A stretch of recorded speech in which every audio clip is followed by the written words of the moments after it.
கர்த்தர் நல்லவர். நீங்கள் கர்த்தரால் ஆசீர்வதிக்கப்பட்டவர்கள்.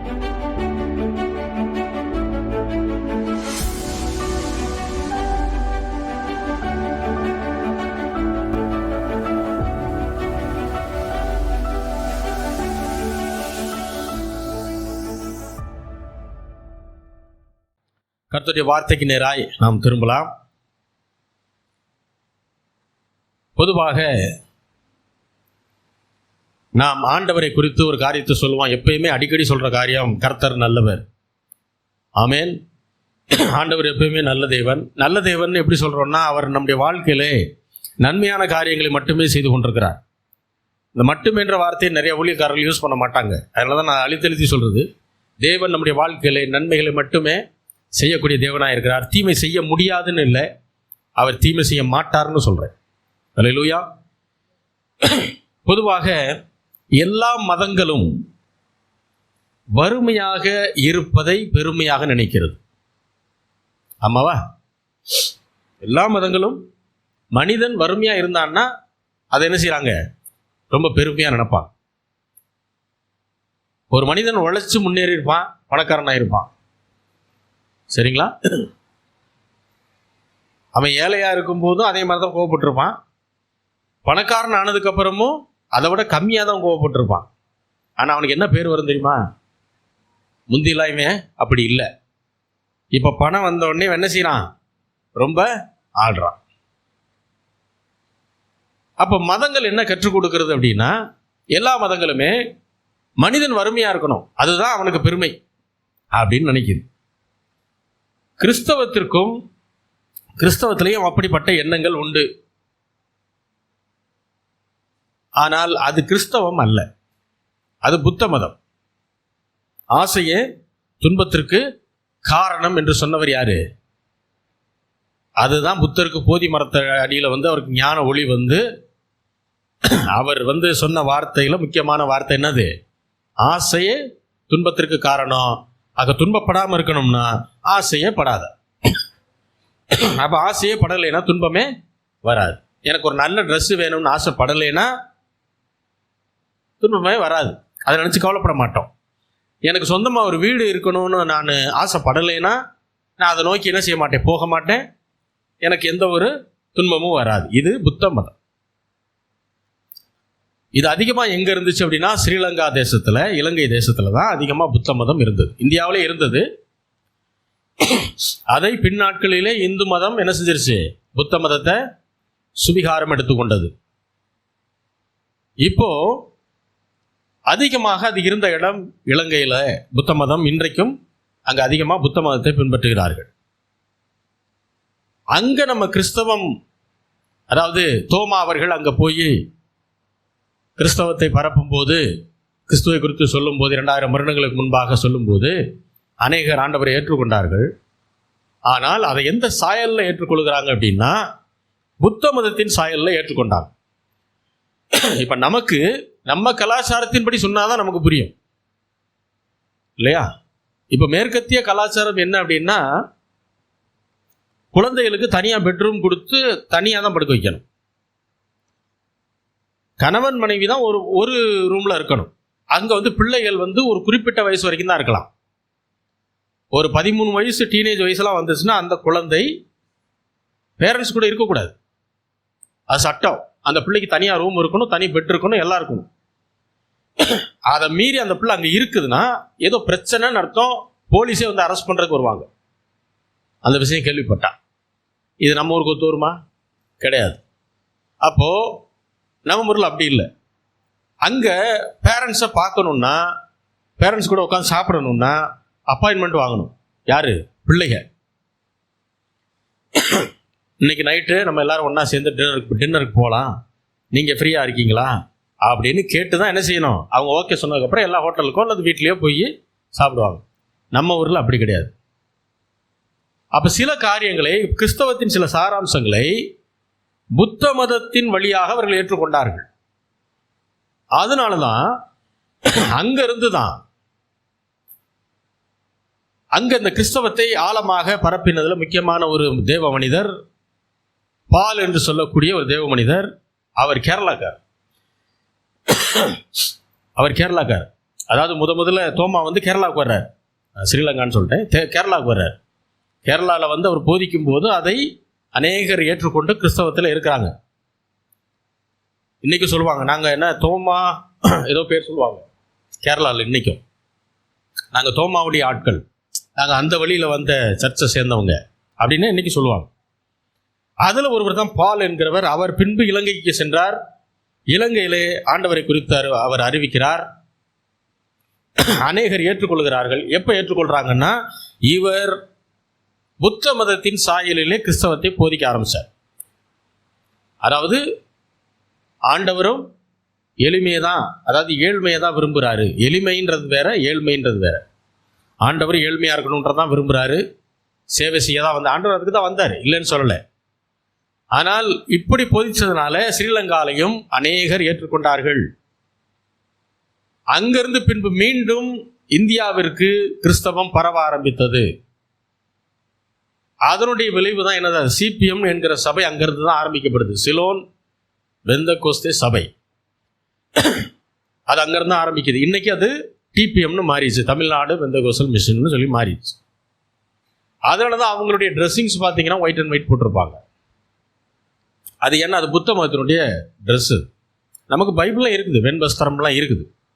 ஆனால் அவங்க எப்படி போட்டிருப்பாங்கன்னா, கீழே வந்து ஒரு வேஷ்டி கூட இருக்காது, லுங்கி மாதிரி கட்டியிருப்பாங்க இல்லையா. மேலே ஒரு ஜிப்பா இருக்கும். ஜிப்பா நம்முடைய உடை அல்ல, புரியுதா உங்களுக்கு? வேஷ்டி நம்முடைய உடை, சட்டை நம்முடைய உடை. ஆனால் ஜிப்பா நம்முடைய உடை அல்ல. அது எங்கே உள்ள உடை? அது ஸ்ரீலங்காவில் போடும். அதை பார்த்து தான் இங்கே என்ன செஞ்சாங்க, அதே மாதிரி ட்ரெஸ்ஸிங்ஸ் எல்லாம் உடுத்த ஆரம்பிச்சாங்க. கடைசியில் என்ன பண்ணிட்டாங்க, அதுதான் கிறிஸ்தவம்னு சொல்லிட்டாங்க. கிடையாது. அப்போ மதங்கள் வறுமையை, மனிதன் வறுமையாக இருப்பதை தான் மேன்மையாக எண்ணுகிறது. ஆனால் இந்த புத்த மதம் பார்த்தீங்கன்னா இந்து மதத்தினுடைய முன்னோடி. மனிதன் எப்பொழுதுமே தன்னுடைய நிறைவை அவன் விரும்புகிறான். தான் நிறைவா இருக்கணும் அப்படிங்கிறத மனிதன் விரும்புவான். தேவன் எதை விரும்புகிறார் என்றால், மனிதன் நிரம்பி வழிய வேண்டும் என்று விரும்புகிறார். அதாவது நேபுகாத்நேச்சார் புத்தி தெளிந்த போது அவன் புத்தி தெளிந்து அவன் திரும்பின போது தேவனால் சாபத்தை பெற்று மிருகமாக மாறிட்டான். ராஜா, ஒரு பாபிலோனிய ராஜா மிருகமாக மாறிடுறான். அப்புறம் ஆண்டவருடைய கிருபையினாலே அவன் மீண்டும் என்ன செய்யறான், மனிதனாக மாறுகிறான். மீண்டும் தன்னுடைய ராஜ முகக்கலையை அவன் பெறுகிறான். எப்ப பெறுறான் அப்படின்னா, புத்தி தெளிந்த போது. இந்த புத்தி தெளிகிறதுன்றது ரொம்ப முக்கியம். அப்ப அதுக்கு முன்னாடி எப்படி இருக்காங்க அப்படின்னா, புத்தி தெளியாம இருக்கிறாங்கன்னு அர்த்தம். இளையகுமாரனுக்கு புத்தி தெளிந்த போதான் எங்க வரணும்னு தோணுது, அப்பாவுடைய வீட்டுக்கு போகணும்னு தோணுது. ஏன்னா அங்க எல்லாமே நிறைவா இருக்குது, வேலைக்காரவங்க கூட நல்லா வயிறார சாப்பிட்றாங்கன்றது அப்பதான் புரியுது. அதுக்கு முன்னாடியே அவன் அவங்க அப்பா வீட்டில் தான் இருந்தான். அப்ப அது புரியல.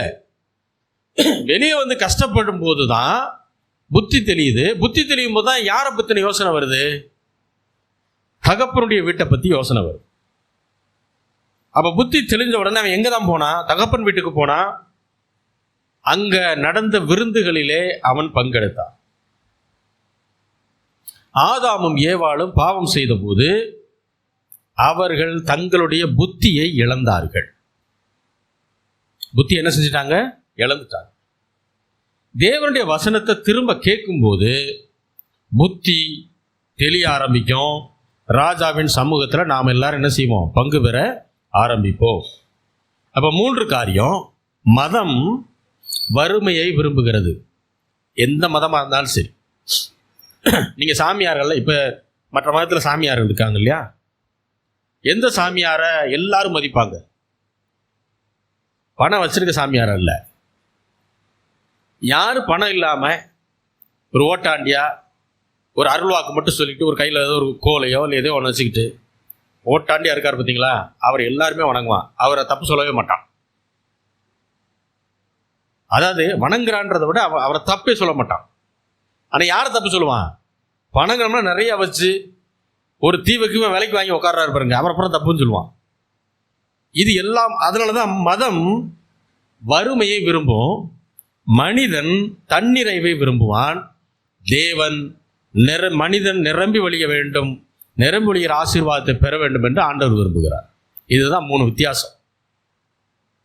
நாம் மதத்தில் இருக்கிறோமா, தேவனுடைய விருப்பத்தில் இருக்கோமா, அல்லது நம்முடைய விருப்பத்தில் இருக்கோமா? இதை நாம் ஆராய்ஞ்சு பார்க்கணும். அநேகருக்கு கடன் கொடுக்கும் பிள்ளைகளாக தேவன் நம்மை மாற்ற விரும்புகிறார். நீயோ அநேக ஜாதிகளுக்கு என்ன செய்வாய்? ஜாதிகள்னா அநேக நாடுகள்னு அர்த்தம். நம்ம குறைஞ்சபட்சம் என்ன செய்யலாம்? நாம் அநேகருக்கு கடன் கொடுக்கிறவர்களாய் மாற வேண்டும். நீயோ கடன் வாங்காதிருப்பாய் என்று ஆண்டவர் சொல்றாரு பாருங்க. அந்த இலக்கையாவது நாம் என்ன செய்யணும்? எட்ட வேண்டும். ஆண்டவருடைய விருப்பமே நாம் மற்றவர்களுக்கு கொடுக்கிற நிலைமைக்கு மாற வேண்டும் என்பதுதான். அதனாலதான் மனிதரை படைச்ச உடனே ஆண்டவர் சொன்னாரு, நீங்கள் படிக்கு பெருகி பூமியை நிரப்பி சகலத்தையும் கீழ்ப்படுத்தி எல்லாவற்றையும் ஆண்டு கொள்ளுங்கள் என்று சொல்லி அவர்களை ஆசீர்வதித்தார். அவங்களுக்கு பேசின முதல் வார்த்தையை ஆசீர்வாதத்தை தான் பேசுறாரு. அவர் அதை விட்டுட்டு வேலையை கொடுத்துருக்கலாம். உங்க 2 பேத்துக்கு நான் இப்போ ஒரு வேலையை கொடுக்குறேன், நீங்க இந்த தோட்டத்தை என்ன செய்யுங்க, நல்லா பண்படுத்தி பாதுகாத்து நல்ல கனிகள் வரக்கூடிய அளவுக்கு இதை நல்லா செம்ம பண்ணுங்க அப்படி சொல்லியிருக்கலாம். எடுத்த உடனே ஆண்டவர் முதல்ல எடுத்து நான் சொல்லவே இல்லை. முதல்ல ஆசீர்வாதத்தை தான் சொன்னார். இஸ்ரவேலை ஆசீர்வதிப்பது தான் கர்த்தருக்கு பிரியமாய் இருக்கிறது. அப்போ ஆண்டவருடைய விருப்பமே நாம் மற்றவர்களுக்கு கடன் கொடுக்கக்கூடிய நிலைமைக்கு உயர வேண்டும் என்பதுதான் ஆண்டவருடைய எண்ணம், ஆண்டவருடைய விருப்பம். வாசிக்கலாம். சங்கீதம் 66:12.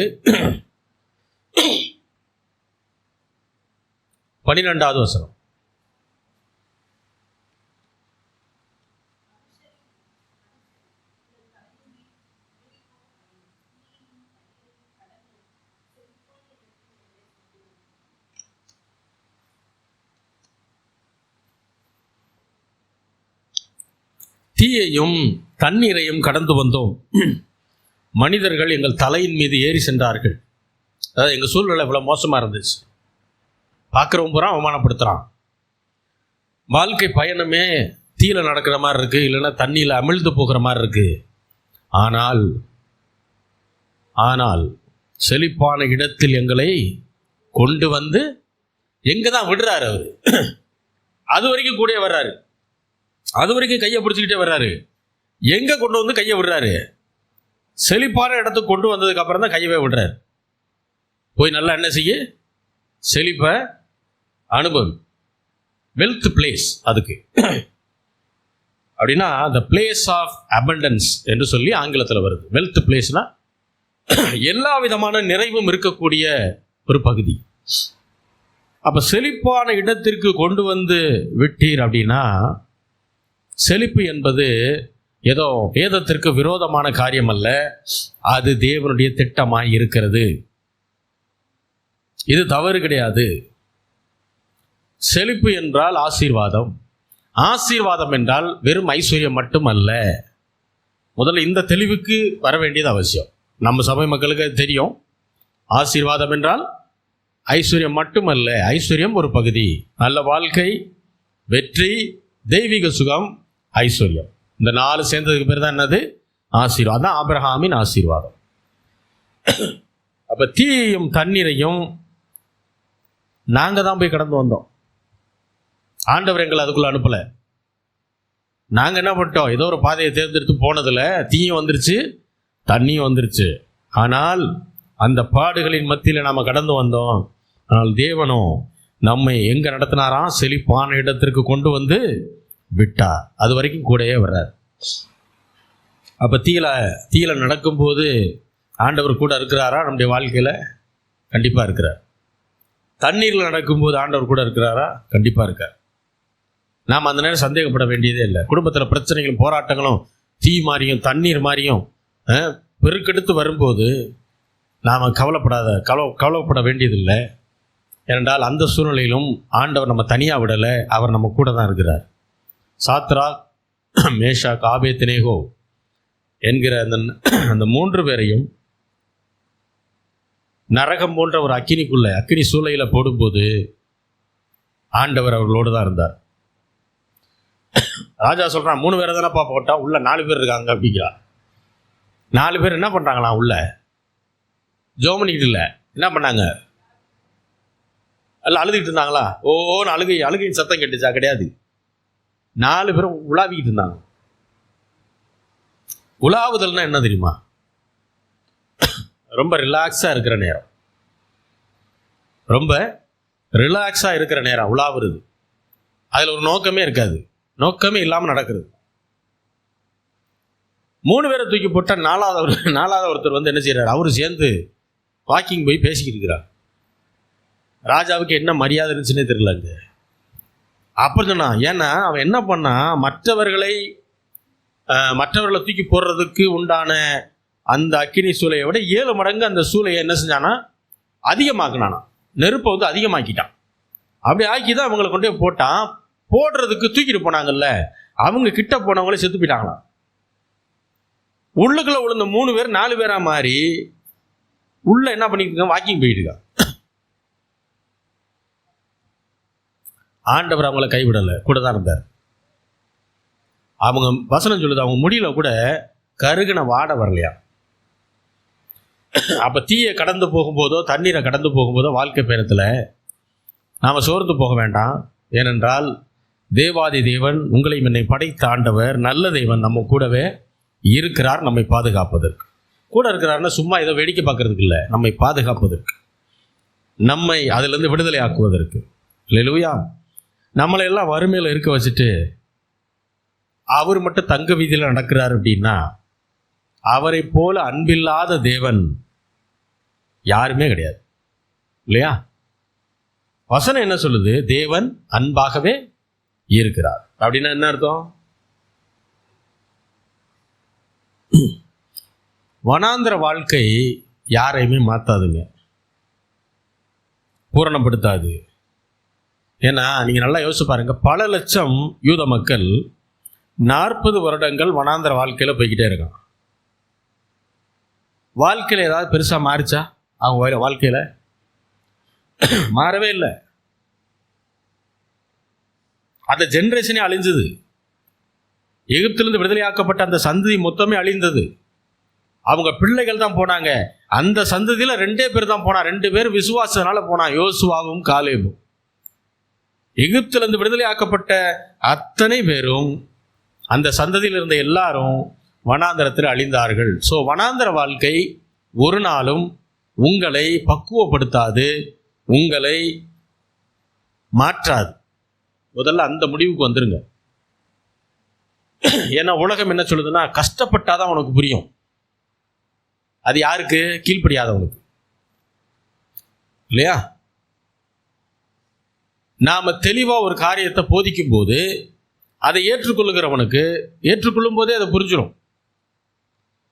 கீழ்ப்படிய மனதில்லாதவர்களுக்கு தான் என்ன செய்யும், அவங்க எதுக்குள்ளேயாவது போய் சிக்கல்ல மாட்டி கடைசியில் அதுல இருந்து உசுன்னு பெரும்பூச்சு விட்டு வெளியே வரும்போது, எப்பா இனிமே இதுக்குள்ள நம்ம போகவே கூடாதுடா அப்படின்னு வருவாங்க. அது அவங்களா செய்த தவறே தவிர ஆண்டவர் ஒரு நாள் அவங்கள என்ன செய்யறதில்ல, அந்த வழிக்குள்ள நடத்துறது இல்லை. ஆண்டவர் வேற வழியை காமிக்கிறார், இதுல போப்பாங்கிறாரு. கீழ்ப்படியாம அந்த வழியை செலக்ட் பண்ணது அவங்க. ஆனா யூத மக்களுக்கு அதான் நடந்தது. எகிப்தின் அடிமைத்தனத்திலிருந்து விடுதலையாக்கப்பட்டு வர்றாங்க. வந்ததுக்கு அப்புறம் வனாந்திரத்துல எவ்வளவோ அற்புதங்களை நீங்க ஒண்ணு நல்லா யோசிச்சு பாருங்க. ஒரு கடலை பிளந்து நடத்துறாருங்க. எவ்வளவு ஒரு அருமையான அற்புதம் அது. வாழ்க்கையில அப்படி ஒரு அற்புதத்தை நீங்களும் நானும் பார்த்துட்டோம்னா அதுக்கப்புறம் ஆண்டவர் என்னைக்காவது எந்த விஷயத்துக்காக சந்தேகப்படுவோமா? யோசிச்சு பாருங்க. அவர் எகிப்துல செஞ்சார்ல, அதெல்லாம் விட்டுருங்க. தண்ணியை ரத்தமா மாத்தினாரு, பேன்கள் வந்தது, வண்டுகள் வந்துச்சு, கோலை போட்டா பாம்பு வந்துச்சு, என்னென்னமோ செஞ்ச, கல்மலை வந்தது, எல்லாம் அதெல்லாம் விட்டுருங்க. அதெல்லாம் ஒரு பெரிய விஷயம் இல்லைன்னே எடுத்துக்கிடுவோம். அதெல்லாம் உண்மையிலே பெரிய விஷயம். அப்புறம் மூத்த பிள்ளைகள் எல்லாம் இறந்து போனாங்க. எகிப்தினுடைய மூத்த பிள்ளைகள் எல்லாம் இறந்து போனாங்க. இஸ்ரவேலுடைய பிள்ளைகள் யாரும் இறக்கலை. ஏன்னா அவங்க பூரா ஆட்டுக்குட்டியை பஸ்கா நாட்களில் பஸ்கா பண்டிகை அனுசரிச்சாங்க. ஆட்டுக்குட்டியை வெட்டி அதனுடைய ரத்தத்தை எடுத்து நிலைக்காலில் பூசிட்டாங்க. ரத்தத்தை பார்த்த சங்கார தூதன் உள்ள போகலை. ஆகையினால இஸ்ரவேலருடைய பிள்ளைகள் எல்லாம் தப்பிச்சிட்டாங்க. எகிப்துடைய மூத்த பிள்ளைகள் எல்லாம் சங்காரம் பண்ணப்பட்டார்கள். இவ்வளவு பெரிய அற்புதங்கள்லாம் செய்யறாரு. சரி, அதெல்லாம் கூட மறந்து போயிடுச்சு. இப்ப எல்லாம் எகிப்துலேருந்து வெளியே வந்தாச்சு. பார்வோன் அதுக்கப்புறம் தான் உங்களை விடுறான். சரி, எப்படியாவது நீ கூட்டிட்டு போ, யாரும் இங்க இருக்காதீங்க அப்படின்னு சொல்லி பார்வோன் விடுதலை ஆக்கணும். மோசே எல்லாரையும் கூட்டிட்டு லட்ச மக்களை கூட்டிட்டு வர்றாரு. வந்தா இப்போ பாதைகளில் முன்னாடி பூரா என்ன இருக்குது? செங்கடல் இருக்குது. இப்போ இதை எப்படி கடந்து போகிறது? இப்போ இன்னைக்கு உலகமாக இருந்தால் கப்பல் இருக்குது, பெரிய பெரிய கப்பல் இருக்குது. மோசே வேறு வேறு நாடுகளுடைய தலைவர்கள்ட்ட பேசி என்ன செஞ்சுருக்கலாம்? எங்களுக்கு ஒரு 30 கப்பல் என்ன செய்ய, அல்லது ஒரு 20 கப்பல் அனுப்பிச்சி விடுங்க, நாங்கள் எல்லாம் அதில் ஏறி போகணும்னு சொல்லியிருப்பார். அன்னைக்கு அதெல்லாம் கிடையாது. ஆண்டவர் என்ன செஞ்சார் பாருங்க, கடலை 2ஆக பிளந்தார். 2ஆ இல்லை, பல கூறுகளாக பிளந்து வெட்டாந்தரையாக்கி அதில் ஜனங்களை நடக்க வைத்தார். தண்ணீர் வந்து குவியலாக நிற்கிதான். அப்படி சைடில் பார்த்தா தண்ணி குவியலாக நிற்கிது. பார்த்தாலே பயமாக இருக்கும். கிராஸ் பண்ணி போகும்போது நம்ம மேலே விழுந்துருமா அப்படின்லாம் தோணியிருக்கும். ஆனால் அதில் நடக்க வச்சார். அதை கிராஸ் பண்ணி வரும்போது பார்வோனுடைய சேனை பின்தொடர்ந்து வந்துட்டாங்க. அவர்களை கடலுக்குள்ளே விட்டு மூழ்கடிச்சிட்டார். இப்போ யோசிச்சு பாருங்க, இப்படி ஒரு அற்புதத்தை கண்ணார பார்த்த அந்த சந்ததி எப்படி விசுவாசிக்காமல் போனது? அதுக்கப்புறம் வனாந்திர பாதைகளில் அவர் நடத்தும் போது பாதை தான் வனாந்திர பாதை, இவங்களுக்கு ஒரு கஷ்டமும் கிடையாது. நல்லா புரிஞ்சுங்க. செப்பல் பழசாகலை, போட்ட ட்ரெஸ்ஸு பழசாகலை, இதுக்கு மேலே வேற என்ன வேணும்? புரியுதா உங்களுக்கு? செப்பல் பழசாயிடுச்சுன்னா, தேஞ்சு போயிடுச்சுன்னா என்ன ஆயிரும்? கால் கொஞ்சம் நடக்கிறதுக்கு சிரமமாக இருக்கும். வேறு செப்பல் வாங்கி போட்டால் தான் நல்லாயிருக்கும். அவங்க போட்ட செப்பல் வந்து பழசே ஆகலையாம், தேயவே இல்லையாம். போட்ட ட்ரெஸ்ஸும் பழசாகலை. ஏன் ஆகலை அப்படின்னா, ஆண்டவர் குழு நடத்திட்டு போகிறார். சுற்றி வெயில் அடிக்குது, ஆனால் மேகஸ்தம்பம் பகலில் அவங்கள மூடுது. அப்போ ஏசி போட்ட மாதிரி இருக்குது. நைட்டு வனாந்திரம் பயங்கர குளிர், எல்லா குளிரில் அடங்கும் போது அக்னி ஸ்தம்பம் அவங்கள மூடி நடத்துது. இப்போ ஹீட்ரு போட்ட மாதிரி இருக்குது, ஜம்முன்னு போகிறான். சாப்பாட்டுக்கு எங்கேயும் போய் யாரையும் கேட்க வேண்டியதில்லை. ஆண்டவரே பசிக்குது சாப்பாடு விடுங்கன்னா காலையில் என்ன வந்துடுது? மண்ணா வந்துடுது. வேண்டியதை எடுத்து வச்சுக்கலாம். ஒருத்தருக்கு இவ்வளோதான் கணக்கு கிடையாது. நம்ம வீட்டில் வைக்கிற மாதிரி முந்தினா பிள்ளைகள் 4 பிள்ளைகள் 5 பிள்ளைகள் 6 பிள்ளைகள்லாம் இருக்கிற வீடுகளில் என்ன செய்வாங்க? 1 கிலோ கறி எடுத்து எல்லாருக்கும் கரெக்டாக வெஞ்சன கிண்ணத்தில் வைப்பாங்க. இவ்வளோதான், இதுக்கு மேலே நீ என்ன செய்யக்கூடாது, கேட்க கூடாது. ஆண்டவர் அப்படி கொடுக்குறவர் இல்லைங்க. நாம் போன ஜென்ரேஷனை பற்றி பேசுகிறோம். ஆண்டவர் பல ஆயிரம் ஆண்டுகளுக்கு முன்பாக இஸ்ரவேல் ஜனங்களுக்கு சாப்பாடு எப்படி கொடுத்தாரு? தகட்ட கொடுத்தாரு. எவ்வளோ வேணுமோ எடுத்து வச்சுக்கோ, எவ்வளோ வேணுமோ சாப்பிடு. அது பரலோகத்தின் மன்னாவை ஆண்டவர் கொடுத்தாரு. இவ்வளவு செஞ்ச ஆண்டவரை இவங்க விசுவாசிக்காதனால தான் வனாந்திரத்தில் செத்தாங்க. அப்ப வனாந்திர வாழ்க்கை ஒரு நாளும் உங்களை என்ன செய்யாது? புனிதப்படுத்தாது, மாற்றாது, உங்களை பக்குவப்படுத்தாது என்பதை திட்டமாய் தெரிந்து கொள்ளுங்கள். பேதுரு வலைய போடுறார். ரா முழுவதும் இரவு முழுவதும் பிரயாசப்பட்டும் முயற்சி பண்ணியும் அவருக்கு மீன் கிடைக்கல. ஆண்டவர் காலையில் வர்றாரு, வந்து பார்த்துட்டு நான் சொல்கிற இடத்துல என்ன செய், வலைய போடுன்னு. அப்போ தான் பேர் சொல்கிறார், ஆண்டவரே நாங்கள் ராத்திரி முழுக்க வலையை போட்டு பார்த்தோம், ஒரு மீன் கூட அகப்படலை. ஏன்னா நான் யார்? நான் மீனவன். எனக்கு இந்த கடலை பற்றி என்ன செய்யும்? நல்லா தெரியும். ஆகிலும் பேதுருவுடைய ஒரு கீழ்ப்படிதல் பாருங்க. ஆண்டவரை குறித்து பெருசாலாம் தெரியாது, இவர் ஒரு போதகர்னு தெரியும், ஒரு பெரிய ஆசாரியார், இவர்கிட்ட ஏதோ இருக்குன்னு தெரியும். ஆனால் கடலை பற்றி அவரை விட பேதுருக்கு தான் நல்லா தெரியும்னு அவர் நினச்சிக்கிட்டு இருக்காரு. ஏன்னா ஆண்டவரை பற்றி சரியாக தெரியாது. ஆனால் சொல்கிறார் பாருங்க, ராத்திரி முழுக்க ட்ரை பண்ணோம், மீன் ஒன்றுமே கிடைக்கல. ஆகிலும் உம்முடைய வார்த்தையின்படி நான் என் வலையை என்ன செய்கிறேன்? போடுகிறேன். ஒரு மீன் அவனுக்கு தெரியாது, ஆண்டவராய் இயேசு கிறிஸ்துவுக்கு தெரிஞ்சு போச்சா? அதுதான் விசுவாசம். விசுவாசத்தினால தான் அவர் கீழ்ப்படிஞ்சாரு, கீழ்ப்படிஞ்சனால தான் பிழைச்சார். அதான் வசனம், விசுவாசத்தினால் நீதிமான் பிழைப்பான். அப்படின்னா நாம் பிழைக்கிறது ஆண்டவர் மீதான விசுவாசத்தினால மட்டும்தான், வேற எதுலையும் நம்ம பிழைக்க முடியாது. அதே கடல் தானே, அதே இடத்துல தானே வலைய போட சொன்னாரு. இப்ப எப்படி மீன் வந்துச்சு? அல்லேலூயா. அப்ப ஆண்டவர் சொல்லுகிற காரியத்தை சொல்லுகிற விதமாக செய்யறதுக்கு பேர் தான் விசுவாசம். நல்லா கவனிங்க, அந்த இடத்துல ஆண்டவர் அந்த வலையை போட சொல்லி வலை கிழிந்து போகத்தக்கதாக மீன்கள் அகப்படுது. அப்போ பேதர் என்ன செய்யற, மற்றவங்களையும் கூப்பிடுறாரு, எப்பா வலை கிழிச்சு போகிற மாதிரி இருக்கு, யாராவது வாங்க ஹெல்ப் பண்ணுங்க, எனக்கு பிடிச்சி இழுக்கிறதுக்கு முடியலன்னு. எல்லாரும் வர்றாங்க. வந்த உடனே அது இழுக்கிறாங்க. இழுத்து முடிச்ச உடனே பேதர் என்ன சொன்னார் தெரியுமா? ஆண்டவரை பார்த்து, ஆண்டவரே நான் பாவின். என்ன வீட்டில் போய் வாசித்து பாருங்க. ஆண்டவர் அவருக்கு எந்த சுவிசேஷமும் அறிவிக்கல. ஆண்டவர் அவரை குறித்து எந்த தீர்க்க தரிசனமும் அங்கே பேசல. பேதர் வேமம் வாழ்க்கையில் நீ இந்த மாதிரிலாம் இருந்திருக்கிற அப்படின்னு சொல்லலை. நீ நேற்று நைட்டு ஃபுல்லாக மீன் பிடிக்கிறதுக்கு வலையை போட்டு ஆனால் மீன் கிடைக்கலன்னு இவரு சொல்லலை, பேதர் தான் சொல்கிறாரு.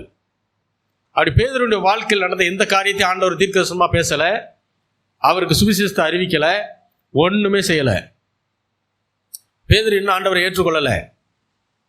அப்பமே ஆண்டவர் என்னதான் செஞ்சாரு? அவருக்கு ஆசீர்வாதத்தை கொடுத்தார். ஆசீர்வாதத்தை அவர் பெற்ற உடனே அவருக்குள்ள என்ன வேலை செய்யுது? இப்போ பரிசுத்த ஆவியானவர் அவருக்குள்ள தூண்டுறாரு.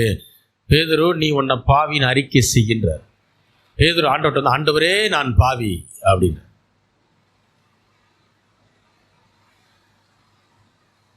சுவிசேஷமே ஆசீர்வாதத்தின் மூலமாகவும் வரும். அல்லேலூயா.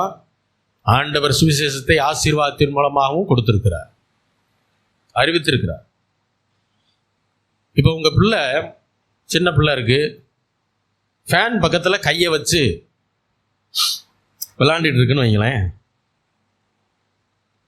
உடனே நீங்கள் அதை கையை பிடிச்சி டக்குன்னு ஃபேனுக்குள்ளே விட்டோடனே டக்குன்னு விரல் அப்படி கட்டாயி ரத்தம் வருது. இப்போ நீங்கள் அந்த பிள்ளைய பார்த்து, மகனே ஃபேன் பக்கத்தில் போய் விளாண்டா கை இந்த மாதிரி தான் கட் ஆகும், இதை உனக்கு உணர்த்துறதுக்கு தான் நான் என்ன பண்ணேன், உன் கையை பிடிச்சி ஃபேனுக்குள்ளே விட்டேன் அப்படின்னு சொல்லுவீங்களா? கண்டிப்பாக சொல்ல மாட்டோம். அது ஃபேன் பக்கத்தில் போய் விளையாடுறதுனால என்ன செஞ்சுருவோம், ஒன்று ஃபேனை ஆஃப் பண்ணி விட்டுருவோம், இல்லை அந்த பிள்ளையை தூக்கி இங்கிட்டலாம் போகக்கூடாதுன்னு அந்த பிள்ளையை சத்தம் போட்டு இங்கிட்டு கூட்டு வந்துடுவோம். அங்கே போய் விளையாடாத அப்படின்னு கையெல்லாம் வைக்கக்கூடாது. ஏன்னா அந்த பிள்ளை அந்த ஃபேனில் கை விட்டு விளையாடும் போது கையை துண்டாகிறதுக்கு வாய்ப்பு இருக்குது, விரல் துண்டாகிறதுக்கு வாய்ப்புகள் உண்டு, அது நமக்கு தெரியும். ஆகையினால நம்ம என்ன செய்வோம், அந்த பிள்ளையை காப்பாற்ற தான் நினைப்போமே தவிர, வா உனக்கு நான் ஒரு நல்ல பாடம் படித்து கொடுக்குறேன் அப்படின்னு யாரும் செய்ய மாட்டோம்.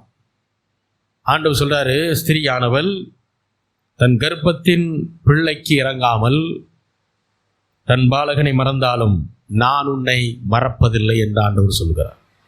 ஒரு பெத்த தாய் உன்னை மறந்துட்டா கூட நான் உன்னை என்ன செய்ய மாட்டேன், மறக்க மாட்டேன் என்று ஆண்டவர் சொல்லுகிறார். அல்லேலூயா. ஒரு விஷயத்தை கற்றுக் கொடுக்கறதுக்கு கூட நாம நம்ம பிள்ளைய கஷ்டப்படுத்த மாட்டோம்.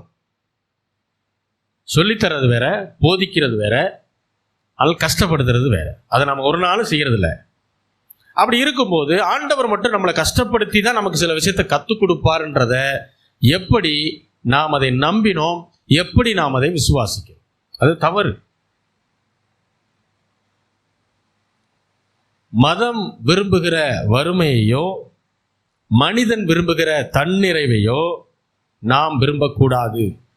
தேவன் விரும்புகிற நிரம்பி வழிகிற ஆசீர்வாதத்தை தான் நீங்களும் நான் என்ன செய்யணும், அதை தான் விரும்பணும். அல்லேலூயா. ஏன்னா அந்த ஆசீர்வாதம் ஆண்டவற்றிருந்து தான் வருது, வேற எங்கேருந்து வரல. ஆண்டவற்றிருந்து வருகிற எந்த காரியத்தையும் நாம் விரும்பணும். அல்லேலூயா. அப்போ செழிப்பு என்பது ஆசீர்வாதம். ஆசீர்வாதம் என்றால் நிரம்பி வழிகிற வாழ்வு. ஆண்டவர் கேட்டார் பாருங்க, மீதி எத்தனை கூட நிறைய எடுத்தீங்க? 5 அப்பம் 2 மீனை கொடுத்துட்டு ஆசீர்வச்சு எல்லாருக்கும் பரிமாறிட்டு என்ன கேட்டார், மீதி எவ்வளோ எடுத்தீங்க, எத்தனை பேர் சாப்பிட்டீங்கன்னு கேட்கல. நம்ம என்ன செய்வோம், நம்மளாம் ஒரு கல்யாணம் ஒரு விருந்து நடத்துகிறோம் அப்படின்னா எல்லாரும் சாப்பிட்டாங்களா, நம்ம முதல் கேள்வி தான் கேட்போம். அப்புறம் அவங்க தான் சொல்லுவாங்க, எல்லாம் சாப்பிட்டாச்சு, இன்னும் மீதி ஒரு 50 பேர் சாப்பிட்ற அளவுக்கு சாப்பாடு இருக்குது, அது இருக்குது. இப்படி அவங்க ஆண்டவர் என்ன கேட்டார் தெரியுமா, மீதி எவ்வளோ எடுத்தான்னு கேட்டார். அவருக்கு தெரியும், அவர் ஆசீர்வதித்த ஒரு காரியம் கண்டிப்பாக எல்லாரும் சாப்பிட்டு மீதி எடுக்க முடியும் என்பது ஆண்டவருக்கு தெரியும். ஆண்டவர் அதை நம்பினார், ஆண்டவர் அதை விசுவாசிக்கிறார். என் பிள்ளைகள் மீதி எடுக்கணுன்றதை ஆண்டவர் நம்புகிறார், ஆண்டவர் விரும்புகிறார். அதனால தான் கேட்டார். அப்போ தான் சொல்கிறாங்க, மீதி 12 கூடை நிறைய நாங்கள் எடுத்தோம் ஆண்டவர். அல்லேலூயா. ஆண்டவர் உங்களுடைய தேவைகளை சந்திக்கிறவர் மட்டுமல்ல, உங்களை மீதம் எடுக்க வைக்கிற தேவன், அதை விரும்புகிற தேவன். அப்போ தேவனுடைய விருப்பம்தான் உங்களுடைய விருப்பமாக இருக்க வேண்டும். ஆண்டவரே எனக்கு இந்த தேவை மட்டும் சந்திக்கப்பட்டா போதும் ஆண்டவரே, அப்படி கேட்காதீங்க. ஆண்டவரே நான் மீதி எடுக்கணும், எனக்கு அதுக்கான ஞானத்தையும் கிருபையையும் ஆசீர்வாதத்தை எனக்கு கொடுங்கன்னு சொல்லி ஆண்டவர்கிட்ட என்ன செய்யணும்? அதை கேட்கணும். பலத்திற்காக மனிதன் திரும்பவும் தேவனிடத்திலே வர வேண்டும் என்று தேவன் நினைக்கவே இல்லை. எப்படி? ஏன்னா பழத்தை கொடுக்கும் போதே அதற்குள்ள விதையை வச்சு தான் ஆண்டவர் கொடுத்தார். அப்போ அந்த விதை கீழே விழுந்து மண்ணில் மக்கும் போது மீண்டும் என்ன செய்யும்? மரம் வளரும், மீண்டும் பழங்கள் வளரும். அப்போ விதைக்காக நீ என்கிட்ட வராத, திரும்ப பழத்துக்காக என்கிட்ட வராதன்னு ஆண்டவர் சொல்றார். ஆண்டவர் மனிதனுக்கு கொடுக்கும்போது விதையுள்ள பழம் தான் கொடுத்தார். மனிதனை அப்படிதான் உண்டாக்குனார், விலங்குகள் அப்படிதான் உண்டாக்குனார். மனிதன் சந்ததியை கொண்டு வரணும், விலங்குகள் சந்ததியை கொண்டு வரணும். மரங்களுக்குள்ள விதைகள் இருக்கணும், அந்த விதை மீண்டும் மரமா மாறணும், கனிகளை கொடுக்கணும், பறவைகள் தங்களுடைய இனத்தை பெருக்கணும். ஆண்டவர் எப்பயுமே அப்படிதான் விரும்பினார்.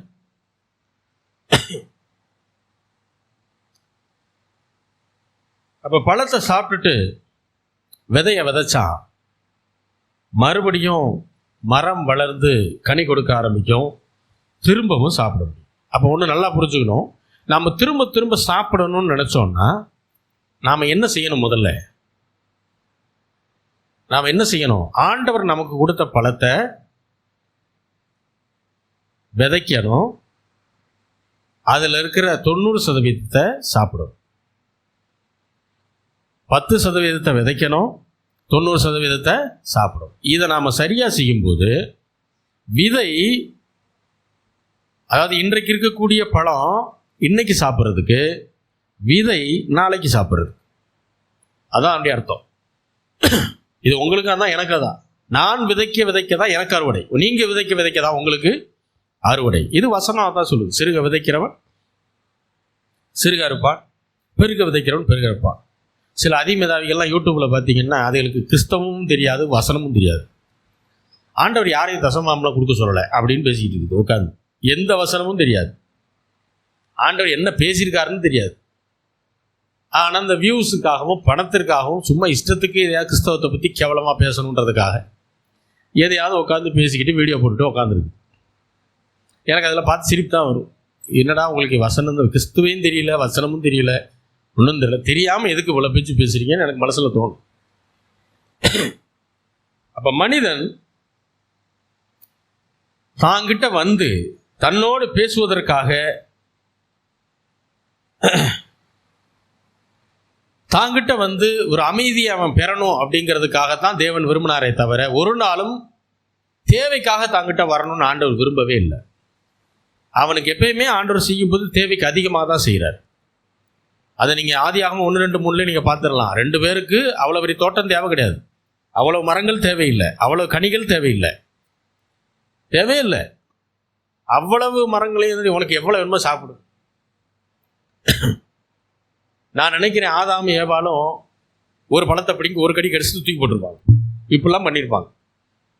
அடுத்து இன்னொரு மரத்தில் இருக்க இன்னொரு பழத்தை பிடிங்கி அதை கடிச்சிட்டு அதையும் தூக்கி போட்டு விளாண்டுருப்பாங்க. இதெல்லாம் நடந்திருக்கும். ஏன்னா தேவைக்கு அதிகமாக இருக்குதுங்க. எதை வேணால் சாப்பிடலாம், எப்படினாலும் சாப்பிடலாம். பசின்னு ஒன்று அவங்களுக்கு இருந்திருக்குமான்னு கூட தெரியல. கர்த்தர் அந்த அளவுக்கு அவர்களை ஆசீர்வதித்தார். அப்ப நம்முடைய வாழ்வு மற்றவர்களுக்கு ஆசீர்வாதமாய் இருக்க வேண்டும் என்று ஆண்டவர் விரும்புகிறார். கொலோசையர் 1வது அதிகாரம் 3வது வசனம்.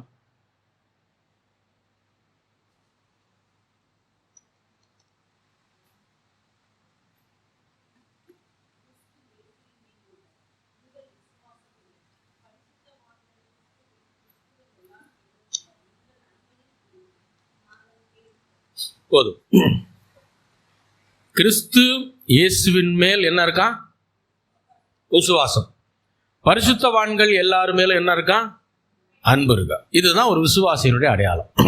ஒரு ரட்சிக்கப்பட்ட ஆவிக்குரிய பிள்ளைகள் எப்படி இருக்கணும் அப்படின்னா, ஆண்டவர் மேல விசுவாசமா இருக்கணும், சக விசுவாசிகள் மேல எப்படி இருக்கணும்? அன்பா இருக்கணும். அப்ப இதுதான் சரியான முறை. இதை மாற்றி வச்சிடக்கூடாது. அதாவது மாற்றி வைக்கிறது மீன்ஸ் விசுவாசத்தை தூக்கி மனிதர்கள் மேலேயும், வெறும் அன்பை மட்டும் நான் ஆண்டவர் மேலே வச்சிருக்கிறேன். அன்புனா நான் சும்மா ஆண்டவரை பார்த்து ஆண்டவரே நான் உங்களை நேசிக்கிறேன் அப்படின்னு சொல்றது மட்டும்தான் அன்புன்னு சிலர் நினைக்கிறாங்க. அப்படி மாற்றி என்ன செய்யக்கூடாது? செஞ்சிடக்கூடாது. யாத்திராகமம் 3வது அதிகாரம் 7-8 வசனங்கள்.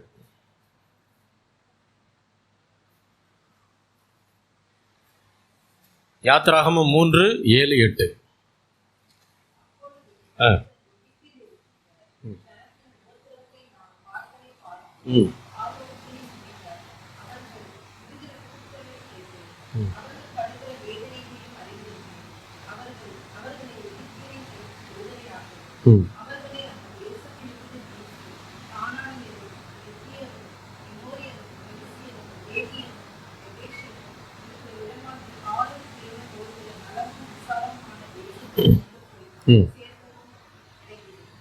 பாருங்க, எகிப்து தேசத்துல இஸ்ரவேல் ஜனங்கள் அடிமைப்பட்டு கிடக்குறாங்க. யோசேப்பை அறியாத ஒரு பார்வோன் ராஜா வந்ததுக்கு அப்புறம் இஸ்ரவேலர்களை 2ஆம் தர குடிமக்களாக நினைத்து அவர்களை அடிமைகளாக மாற்றிட்டான். எகிப்தியர்கள் ஆளுமை செய்கிறார்கள், ரொம்ப கஷ்டப்படுறாங்க. இப்ப ஆண்டவர் அவர்களை கூக்குரலை கேட்டார். கேட்டு என்ன சொல்றாரு? 8வது வசனத்துல, இஸ்ரவேல் ஜனங்களை எகிப்தியரின் கைக்கு நான் என்ன செய்ய போறேன்? விடுதலை ஆக்க போகிறேன். அவர்களை அந்த தேசத்திலிருந்து கூட்டிட்டு வந்து கானானியரும், ஏத்தியரும், எமோரியரும், பெர்சியரும், ஏவியரும், எபூசியரும் இருக்கிற இடமாகிய பாலும் தேனும் ஓடுகிற நலமும் விசாலமுமான தேசத்திலே கொண்டு போய் சேர்க்கவும் இறங்கினேன். ஆண்டவர் இங்கதான் அந்த வாக்குத்தத்தத்தை கொடுக்கிறார். என்ன சொல்றாரு? இஸ்ரவேல் ஜனங்கள் எகிப்தில் அடிமைத்தனத்தில் இருக்காங்க, கஷ்டப்படுறாங்க. அவங்க கஷ்டப்படுறது, அவங்க அழுகிறது எனக்கு கேட்குது. ஆகையினால் நான் என்ன செய்ய போறேன்? அவங்கள எகிப்தியரின் கையிலேருந்து விடுதலை ஆக்க போறேன். முதல்ல அவங்களுக்கு என்ன செய்ய போறேன்? சுதந்திரத்தை கொடுக்க போறேன். கொடுத்துட்டு அவர்களை அந்த தேசத்திலிருந்து கூட்டிட்டு வர போறேன். கூட்டிட்டு வந்ததுக்கு அப்புறம் அப்படியே விட்டுற போறது இல்லை. அவங்களை எங்க கொண்டு போக போறேன்னா, கானானியர், ஏத்தியர், எமோரியர், பெர்சியர், ஏவியர், எபூசியர் இவங்க இருக்கக்கூடிய இடமாகிய, இவங்கெல்லாம் எங்க இருக்கிறாங்க? பாலும் தேனும் ஓடுகிற நலமும் விசாலமுமான ஒரு தேசத்திலே இத்தனை குரூப்பும் அங்க குடியிருக்கிறாங்க. யார் யாரு? கானானியர், ஏத்தியர், எமோரியர், பெர்சியர், ஏவியர், எபூசியர். மொத்தம் 6 ஜனங்கள். இப்ப இது ஒருவேளை நமக்கு புரியாம இருக்கலாம். புரியறதுக்காக இப்படி சொல்றேன். பாலஸ்தீனியர்கள், ஈராக் தேசத்தை சேர்ந்தவர்கள், ஈரான் தேசத்தை சேர்ந்தவர்கள், இன்னும் ஏமன் தேசத்தை சேர்ந்தவர்கள், எல்லா அரபு நாடுகளை சேர்ந்தவர்கள், இவங்க எல்லாம் இருக்கிறாங்க இல்லையா? அந்த பாலும் தேனும் ஓடுகிற இதெல்லாம் சேர்ந்தது ஒரு தேசம். இன்னைக்கு தனித்தனி தேசம்.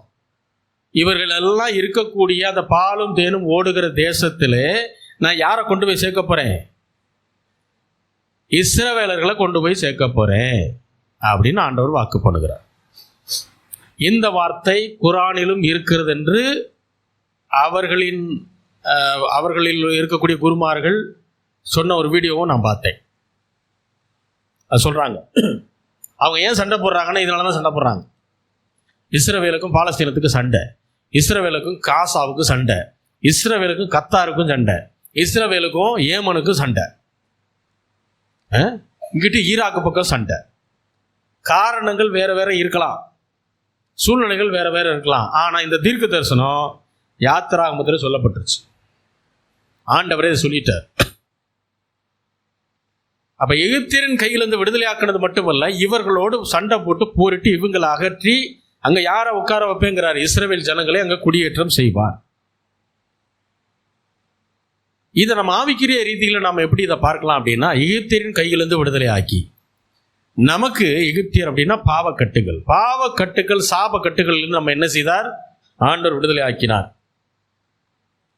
பாலும் தேனும் ஓடுகிற நலமும் விசாலவுமான தேசத்திலே கொண்டு போய் இஸ்ரவேல் ஜனங்களை சேர்க்க விரும்பினார். நம்மை கர்த்தருடைய ஆசீர்வாதத்தை சுதந்திரிக்க பண்ணுகிறார். வெறும் பாவ சாபத்திலிருந்து விடுதலை ஆக்கினது மட்டுமல்ல ரட்சிப்பு, நம்மை ஆசீர்வதித்து அந்த ஆசீர்வாதத்தில் நம்மை வாழ வைக்கிறது தான் ஆண்டவருடைய திட்டம், ஆண்டவருடைய விருப்பம். அல்லேலூயா. அப்ப இதை நாம் சுதந்திரிக்க வேண்டும் என்பதற்காக தான் தேவன் நம்மை அழைத்திருக்கிறார். அப்ப ஆண்டவருடைய வேலை விடுவிக்கிறது மட்டுமல்ல, அடிமைத்தனத்திலிருந்து விடுவிக்கிறது மட்டுமல்ல, பாலும் தேனும் ஓடுகிற ஆசீர்வாதத்தை சுதந்திரிக்க வைப்பதும் ஆண்டவருடைய வேலை, ஆண்டவருடைய விருப்பம்.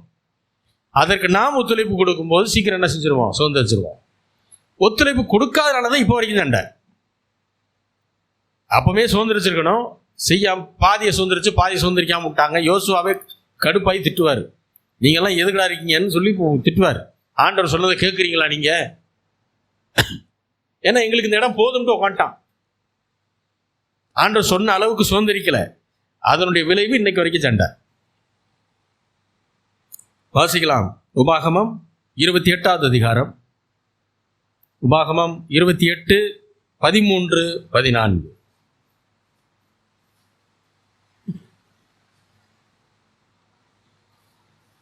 உபாகமம் 28, 13, 14.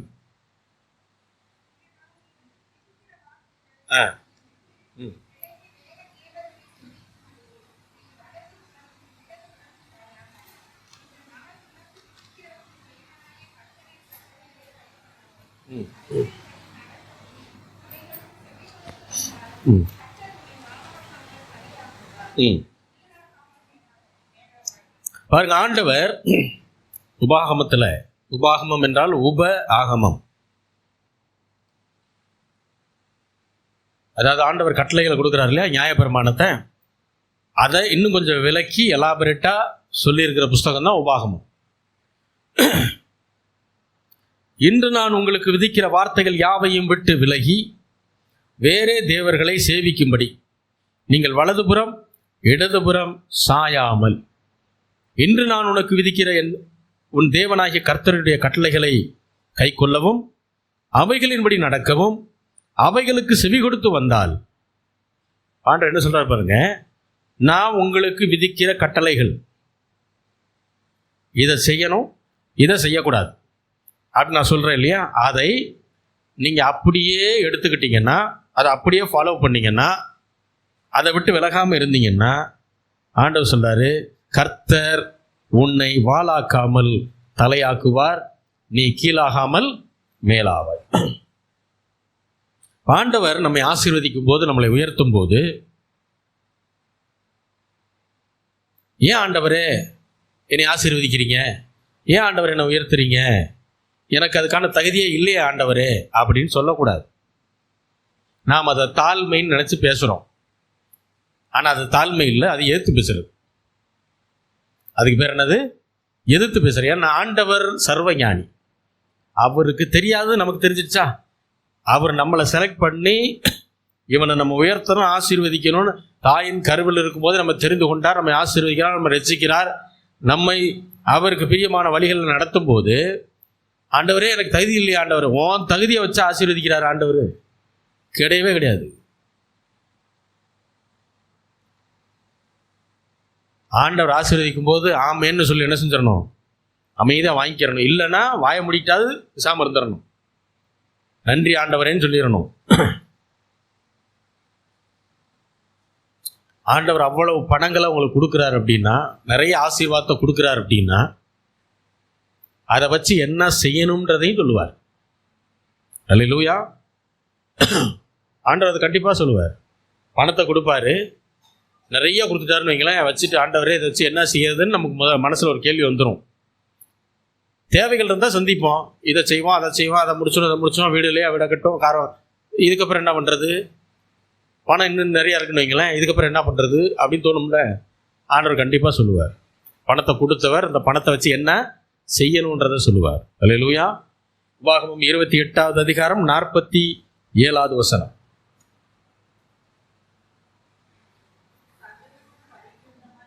சகலமும் எப்படி இருக்குமா? பூரணமாய் அல்ல. பூரணம் என்றால் நிறைவு. சகலமும் நிறைவாய் இருக்கையில் என்று ஆண்டவர் சொல்லவில்லை. சகலமும் நிரம்பி வழிகிற விதமாய் இருக்கையில், பரிபூர்ணமாய் இருக்கையில்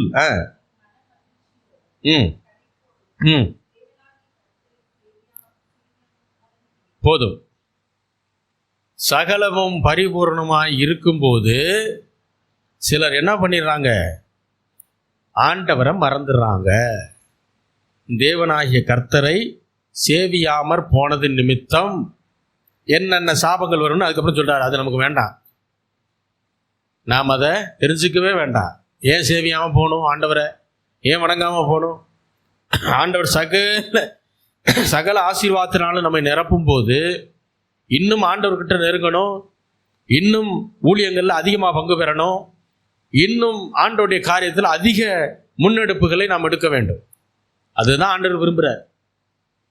அநேகர் என்ன பண்ணிடுறாங்க?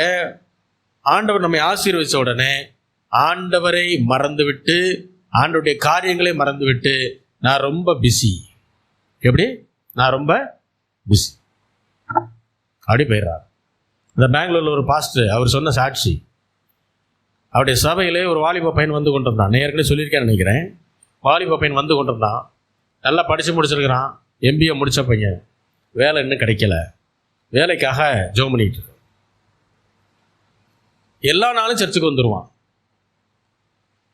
சர்ச்சில் எல்லா வேலையிலையும் செய்வான், எல்லா ஊழியத்திலையும் பங்கு பெறுவான். ஆண்டவரை ரொம்ப நேசித்தான். ஆண்டவர் அவனை அதிகமாக நேசித்தார். அவனுக்கு ஒரு நல்ல வேலையை ஆயத்தம் பண்ணி கொடுத்தார். வேலைக்கு போனால், ஜாயின் பண்ணா, முதல் 3 மாதம் ஒழுங்காக வந்தான் சர்ச்சுக்கு. 4வது மாதம் ஒரு வாரம் வரல. அவனே பாஸ்டருக்கு ஃபோன் பண்ணி, பாஸ்டர் எனக்கு ஷிஃப்ட் மெத்தடு போட்டுட்டாங்க, அதனால நான் என்ன பண்ணுறேன், ஈவினிங் சர்வீஸுக்கு வர்றேன்ட்டான். சரின்னு விட்டுட்டாரு. ஈவினிங் அதே போல் வந்தான். இது மாதிரி 1 மாதம் போச்சு. இடைப்பட்ட ஊழியத்துக்கு வர்றதில்லை. என்னன்னு கேட்டால் வேற எங்கெங்கேயோ போய் அங்கே இருக்கேன் இங்கே இருக்கேன்னு சொன்னான். அடுத்து ஒரு 6 மாதம் ஆச்சு, சுத்தமாக சர்ச்சுக்கு வர்றதில்லை. பாஸ்டர் ஃபோன் பண்ணால் எடுக்கிறதில்ல. என்ன பண்ணுறதில்ல? சில ஆள் அப்படி இருப்பான். அது வரைக்கும் ஓயாமல் இவன் கால் பண்ணி பாஸ்டர் தொந்தரவு பண்ணிக்கிட்டே இருப்பான், ரைட்டுங்களா? அப்போ அவர் எடுத்து பேசுவார். ஆனால் எப்போ வேலை கிடச்சி வருமானம் வந்து ஆண்டவர் உயர்த்த ஆரம்பித்த உடனே சர்ச்சுக்கு வர நேரம் இருக்காது. ஆராதனை முக்கியத்துவம் தெரியாது. அதை விட வேலை முக்கியம்ட்டு போயிடுவான். வேலை இல்லைன்னா கூட வேற எங்கேயாவது போகிறது தான் முக்கியம்னு சொல்லிட்டு போவான். இப்படி நடந்துக்கிட்டே இருந்துச்சு. 6 மாதம் ஆச்சு, 9 மாதங்கள் ஆச்சு. ஏறக்குறைய ஒரு 6 மாதமாக அவன் சபைக்கு வருவதே இல்லை. பாஸ்டருக்கு ரொம்ப மன வருத்தம். பாஸ்டர் என்ன எதிர்பார்க்குறான்? அவன் குறைந்தபட்சம் ஞாயிற்றுக்கிழமை ஆராதனையாவது அட்டன் பண்ணணும். அவன் வந்து வேலை செய்யலைனாலும் பரவாயில்ல, ஏன்னா ஆண்டவர் விட்டு பின்வாங்கி போகிறான். வாலிப வயதில் எப்படினாலும் பின்வாங்கி போகிறதுக்கு நிறைய உலகத்தில் காரியங்கள் இருக்குது.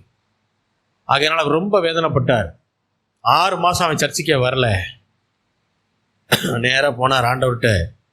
ஆண்டவர் சமூகத்தில் உட்காந்து முழங்கால் படிட்டு ஜெபம் பண்ணார். ஆண்டவரை, உம்மை விட்டு பிரிக்கக்கூடிய இந்த வேலை இனிமேல் அந்த பிள்ளைக்கு வேண்டான்ட்டார். ஜெபம் எப்படி போச்சு?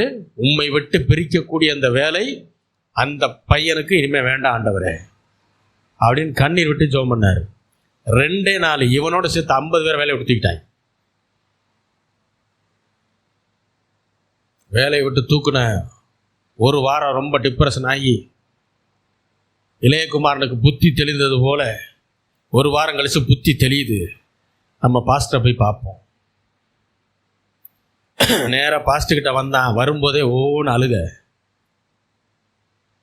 ஏன்னா மாதம் 1 லட்சம் சம்பாதிச்சவன், இப்போ கையில் காசு இல்லை. அந்த அழுகும்போது பாஸ்டர் தான் சொன்னார், தம்பி நான் தான் ஜெபம் பண்ணேன், நீ ஆண்டவர் விட்டு விலைக்கு போயிட்ட, நீ ஆண்டவரை நம்பினதுனால தான் ஆண்டவர் உனக்கு இந்த வேலையை கொடுத்தார். இந்த வேலையை உன்னால் சின்சியராக செய்ய முடியும்னா ஆண்டவருடைய ஆராதனைக்கு உன்னாலேயே சின்சியராக வர முடியாது அப்படின்னு சொல்லி கேட்டு அவனுக்கு பல ஆலோசனைகளை கொடுத்தார். அவன் தன்னுடைய தவறை உணர்ந்தான். அவன் ஆண்டவரிடத்தில் மன்னிப்பு கேட்டான். அந்த மாதிரிலாம் பண்ணிட்டேன், அதனால தான் என்னால் வர முடியல, அப்படின்னு. அவன் வராதுக்கு காரணம் வெறும் வேலை மட்டும் கிடையாது. கொஞ்சம் தவறான சகவாசங்கள் அப்படிலாம் ஆனதுக்கப்புறம் அவன் டோட்டலாக ஸ்டாப் பண்ணிட்டான். அப்போ இவர் அதுக்கப்புறம் நீ கொஞ்ச நாள் நீ ஆண்டவர் சமூகத்தில் என்ன செய்ய, ஆராதனைக்கு ஒழுங்காக வந்து அட்டன் பண்ணு சொல்லி 1 மாதம் கரெக்டாக வந்து அட்டன் பண்ணான். அதுக்கப்புறம் ஊழியக்காரர் ஜெபம் பண்ணுறார். அவனுக்கு தெரியாது, ஆண்டவரே அந்த மகன் இருதயத்தில் அவன் மனம் மாறி இருக்குது உண்மைனா அவனுக்கு இதை விட நல்ல வேலையை கொடுங்க, அந்த வேலை கிடைச்சா அவன் கண்டிப்பாக ஆராதனைக்கு வரணும், அந்த மாதிரியான ஒரு வேலையை கொடுங்கன்னு சொல்லி ஜெபம் பண்ணார். அடுத்த ஒரு மாதத்திற்குள்ளாக அவன் முதல்ல வேலை பார்த்த கம்பெனியை விட பெரிய கம்பெனியில் அவனுக்கு வேலை கிடச்சிச்சு. ஸ்டார்டிங்கே 1.5 லட்சம் சம்பளம். அல்லேலூயா. முதல் மாத சம்பளத்தை அவன் அப்படியே கொண்டு வந்து பாஸ்டர்கிட்ட கொடுத்தான். முதல் மாத சம்பளத்திலேருந்து தசமம் வாங்க கொடுத்தான்னு சொல்லலை, மொத்த சம்பளத்தை கொண்டு வந்து கொடுத்தான். கொடுத்து சொன்னான், இனிமேல் ஒழுங்காக நான் வருவேன் பாஸ்டர். அப்போ உங்களை தேவனிடமிருந்து பிரிக்கக்கூடிய எந்த காரியமாக இருந்தாலும் அதை உங்களை விட்டு என்ன செய்யுங்க, முதல்ல அகற்றுங்க. ஆண்டவர் தான் சொல்கிறாரு, சகலமும் பரிபூர்ணமாக இருக்கையில் நீ மன மகிழ்ச்சியோடும் களிப்போடும் இருப்ப, அந்த நேரத்தில் உன் தேவனாகிய கர்த்தரை மறந்துடாத. மறந்தினா என்ன நடக்கும்னு சொல்கிறேன் அப்படின்னு அடுத்து சொல்கிறார். அதை வீட்டில் போய் படிச்சுக்குங்க. அல்லேலூயா. அப்போ ஆண்டவர் நம்மை ஆசீர்வதிக்கும் போது இன்னும் அதிகமாக ஆண்டவரை ஆராதிக்கணும், இன்னும் அதிகமாக ஆண்டவரோடு நெருங்கி ஜீவிக்கணும். அது ரொம்ப முக்கியம். இன்னொன்று இதில் சொல்கிறாரு, மன மகிழ்ச்சியோடும் களிப்போடும் தேவனை ஆராதிக்க வேண்டும். அல்லேலூயா. எப்போ பரிபூர்ணமாக இருக்கு, நம்மளால எல்லாத்துக்கும் அழுவான், கவலை கஷ்டம் வந்தாலும் அழுவான். ஆண்டவர் நிறையா கொடுத்து நல்ல சந்தோஷம் ஓவராகி போச்சுனாலும் அழுவான். ஆண்டவர் சொல்கிறாரு, சந்தோஷமாக மன மகிழ்ச்சியோட களிப்போட என்னை ஆராதின்னு சொல்கிறார். அல்லேலூயா, அல்லேலூயா. ஏனென்றால் எனக்கு எவ்வளோ ஆசீர்வாதம் இருந்தாலும் ஆண்டவரே நீங்கள் எனக்கு இருக்கிறது தான் எனக்கு பெரிய ஆசீர்வாதம்னு எவன் சொல்கிறானோ அதுதான் ஆண்டவர் மீது வைத்திருக்கக்கூடிய உண்மையான அன்பு. அதுதான் உண்மையான அன்பு. யார் இருந்தாலும் இல்லைனாலும், எனக்கு எது இருந்தாலும் இல்லைனாலும், ஆண்டவரே நீர் போதும், நீர் எனக்கு போதுமானவர் அப்படின்னு எந்த ஒரு மனிதன் சொல்லுகிறானோ அவன் தான் ஆண்டவருக்குள்ள சரியா இருக்கான்னு அர்த்தம். அல்லேலூயா, அல்லேலூயா. அப்போ இதை நாம் ஆண்டவர் சொன்ன அந்த வார்த்தையை நம்ம செய்யும்போது தேவனுடைய பரிபூர்ணமான ஆசீர்வாதங்களை நாம் பெற்று சுதந்திரிக்க முடியும். ஏனென்றால் ஆண்டவரே இதை நமக்கு செய்ய வல்லமையுள்ள தேவனாயிருக்கிறார். காரணம், கர்த்தர் நல்லவர், நீங்கள் கர்த்தரால் ஆசீர்வதிக்கப்பட்டவர்கள். நம்ம எல்லாரும் ஜெபிக்கலாம். எங்களை நேசிக்கிற நல்ல தகப்பனே, ஆண்டவராகிய இயேசு கிறிஸ்துவின் நாமத்தில் உம்மிடம் வருகிறோம் பிதாவே. நீர் பேசின வார்த்தைகளுக்காக நன்றி ஆண்டவரே. நிரம்பி வழிகிற ஆசீர்வாதத்தை நீர் விரும்புகிறீர், அதை நாங்கள் ஒவ்வொருவரும் சுதந்திரிக்க வேண்டும் என்பதை நீர் சித்தமாக இருக்கிறீர். மீதம் எத்தனை கூடை நிறைய எடுத்தீர்கள் என்று கேட்ட ஆண்டவர், நாங்கள் மீதம் எடுக்க வேண்டும் என்பதை நீர் விரும்புகிறீர். ஆண்டவரே, உம்முடைய சித்தத்திற்கு நாங்கள் எங்களை ஒப்புக் கொடுக்கிறோம். எங்களை ஆசீர்வதிப்பீராக. உம்முடைய ஆசீர்வாதத்தின் அடுத்த அளவுகோல்களுக்குள்ளாக நாங்கள் செல்வதற்கு வேண்டிய பலத்தினாலும் ஞானத்தினாலும் கிருபையினாலும் ஆசீர்வாதத்தினாலும் எங்கள் ஒவ்வொருவரையும் நிரப்ப வேண்டுமாக ஜெபிக்கிறோம். மக்களுடைய தேவைகளை நீர் அறிந்திருக்கிறீர். அவருடைய இருதயத்தின் ஆழங்களை ஆராய்ந்து அறிந்திருக்கிறீர். அவருடைய தேவையை சந்தித்து மீதம் எடுக்க கர்த்தாவை கிருபை செய்யுங்க. வியாதியாக இருக்கிறவர்கள் சுகத்தை பெறுவார்களாக. குடும்பத்தில் குழப்பங்களும் பிரச்சனைகளும் கொண்டு வருகிற எல்லா பிசாசுடைய அந்தார சக்திகளையும் இயேசுவின் நாமத்தில் கட்டி துரத்துகிறேன். உடைய சமாதானத்தை பேசுகிறேன். ஒவ்வொரு குடும்பத்திலும் தங்கியிருப்பதாக உடைய ஆசீர்வாதத்தை நீர் வைக்க வேண்டுமா ஜெபிக்கிறோம். இயேசுவின் நாமத்தில் வேண்டிக் கொள்கிறோம் எங்கள் ஜீவனுள்ள நல்ல பிதாவே, ஆமென். என் ஆத்துமாவே கர்த்தரை ஸ்தோத்திரி, என் முழு உள்ளமுடைய பரிசுநாமத்தை ஸ்தோத்திரி. என் ஆத்துமாவே கர்த்தரை ஸ்தோத்திரி, கர்த்தர் செய்த சகல வாரங்களையும் மறவாதே, ஆமென். நம்முடைய கர்த்தராகிய இயேசு கிறிஸ்துவின் கிருபையும் பிதாவாகிய தேவனுடைய அன்பும் பரிசுத்த ஆவியானவருடைய ஐக்கியமும் நம் அனைவரோடும் இன்றைக்கும் என்றைக்கும் சதா காலமும் கூட இருப்பதாக, ஆமென்.